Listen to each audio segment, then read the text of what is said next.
The desert is not empty. It never was. It is full of the things people bury when they believe the world has stopped watching. Full of evidence, full of cruelty, full of the final moments of people who deserved so much better than the darkness they were handed. And somewhere in that freezing, merciless silence, an 84-year-old grandmother is still out there, still waiting, still undiscovered. Nancy Guthrie did not wander into the night. She did not slip away in confusion or surrender quietly to old age. She was hunted, inside her own home, by people who sat at her table, who kissed her cheek, who called her family. And the only witness to her murder was the machine her killers later dug from her chest with their bare hands because they were terrified it knew too much. It did. It recorded every single heartbeat of the 21 minutes it took them to kill her. Before you understand what was taken, you need to understand who Nancy Guthrie was. She woke before sunrise every morning, not from habit, but from love. She tended her garden in the early light, baked for neighbors who never asked, and wrote birthday cards by hand every single year because she believed love should be something you could hold. She was sharp. She was watchful. She forgot nothing and missed nothing. And in the final weeks of her life, what she had noticed was tearing her apart quietly from the inside, because the man married to her daughter Savannah, the man who smiled at her across the dinner table every Sunday, Tommaso Cioni, was not the person he had spent years performing. Nancy had proof, and she was finally ready to use it. Tommaso Cioni was the most dangerous kind of predator, the kind that operates in plain sight. He did not hide. He charmed. He manufactured loyalty so convincingly that an entire family accepted it without blinking. Everyone, except the one woman whose instincts had never once failed her. Nancy had been meeting secretly with her attorneys for months, legally dismantling every financial thread connecting Tommaso to her estate, cutting off his access to wealth he had never earned. For a man whose entire identity was built on controlling that money, this was not an obstacle. This was destruction. This was an 84-year-old woman in a garden apron holding a match to the only thing he had ever truly cared about. And Tommaso made his decision long before February 1st. The night her attorneys filed the final paperwork was the night Nancy Guthrie was sentenced to death inside her own home. But here is what makes this story impossible to breathe through. Savannah was living inside all of it.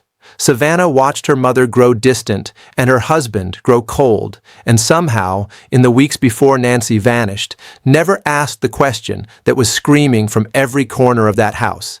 Investigators have never received a satisfying answer about what Savannah saw, what she heard, or what she chose to look away from. She has wept on every television camera available to her.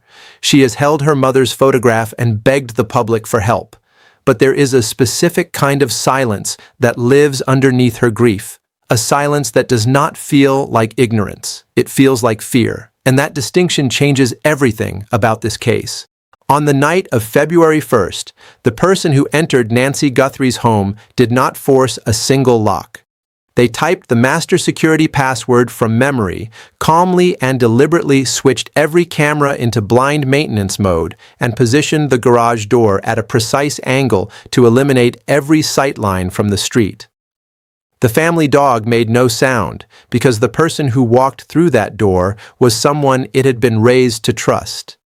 And in the corner of the living room, ignored, forgotten, a smart speaker sat on a shelf in the dark, still listening. When forensic technicians extracted its audio cache, they found a recording lasting only seconds. Nancy Guthrie's voice, barely a whisper, shaking with a terror too large for her body to contain, speaking one single word: "Please." Then a sound so final, so brutal, that investigators who heard it the first time had to step outside and collect themselves before they could continue, a body hitting a floor. And then a silence so absolute it felt like the recording itself had given up. Nancy had one witness left, one her killers didn't account for until it was almost too late. The pacemaker inside her chest had spent years faithfully recording every beat of her heart. And on the night of February 1st, it recorded 21 minutes that will be presented in a courtroom and will end careers, destroy reputations, and put people behind bars for the rest of their lives. At 8:42 p.m., a catastrophic spike, the physiological fingerprint of a body ambushed by terror. At 8:47, violent erratic movement, an elderly woman refusing, with everything left in her, to stop fighting. At 8:52, cardiac failure. At 9:03, the transmission died, 21 minutes. She fought for 21 minutes and nobody came. 8 minutes after the signal went dark, Tommaso Cioni's phone sent one text message to a burner phone purchased with cash days earlier. One word: handled. Sit with that. His wife's mother had just died on the floor of her own home, and the only communication he felt necessary was one word. Not a call for help, not a shaking, desperate confession. A transaction confirmation, a problem resolved, a human life reduced to a single syllable.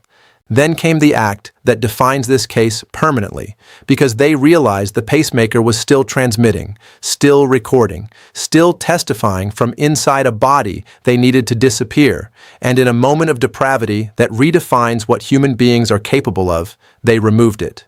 Physically, they drove it into the desert and buried it in the sand, convinced they had silenced the last witness. They were wrong. Investigators found it, bloodied, extracted, buried, and what it told them was enough to drag Tommaso Cioni into an interrogation room and watch him dissolve in real time.